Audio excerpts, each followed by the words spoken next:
नमस्कार जय जगन्नाथ मु मनोज किलार आपण मानकु जानिबा कथारे एक नुआ कथारे स्वागत करुछि। चलतु जानिबा से नुआ कथाटी कौन। सर्वप्रथमे मु कहबाकू जाउछि पिता माता हेउचंदी आमर गुरु।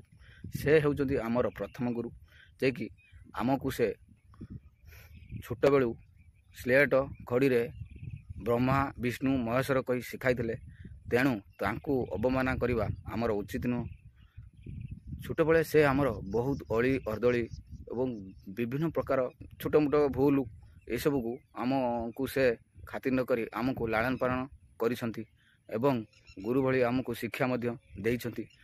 किंतु आमे जेतेबेले धीरे धीरे आमे बड़ हुंती तापरे आमे बुझी पारंती नहीं कहीं जे पिता हेउचंदी मोर गुरु एवं माता मोर माँ। से आमको छोट बेलू बहुत कष्ट करिसंती 10 मासे गर्भर धरी आमको जन्म करिसंती। किंतु से कथाटा आमे जेतेबेले विवाह हो जाती सेतेबेले पितामाता कथा बुझंती नहीं एवं जेतेबेले पितामाता वृद्ध हो जाती यही लोक मैंने कहीं जे सेमानकु बेखातिर करती एवं तांकर छोट मोट कथा को ग्रहण करते नहीं। एमिति दुनिया रे लोक अछंती जे वृद्ध होगला परे पितामाता ताहार कौनसी कथा को ग्रहण करती नहीं। से छोट बेले बहुत किसी अली अर्दली सही आम मानकर किंतु आमे माने तांकर टिके छोट मोट भूल को कौन करती एवं से मध्य जहाँ किसी कहते तांका कथा को बेखातिर करचंती।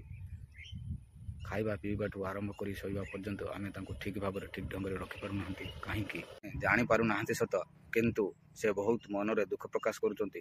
आमे देखि पारु ना जानी पारु ना किंतु जेतेबेले आमे अन्य माध्यम रे जानती शुणती काको कौन सी कथा मुंड को निहंती नहीं चुपचाप रुहंती।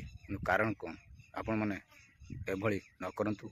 मोर आपण प्रति विनीत अनुरोध पिता माता को स्नेह श्रद्धा दियंतु एवं आदर सहकार ग्रहण करंतु। तांकर अली अर्दली शुणंतु तांको भल भाव जत्न नियंतु।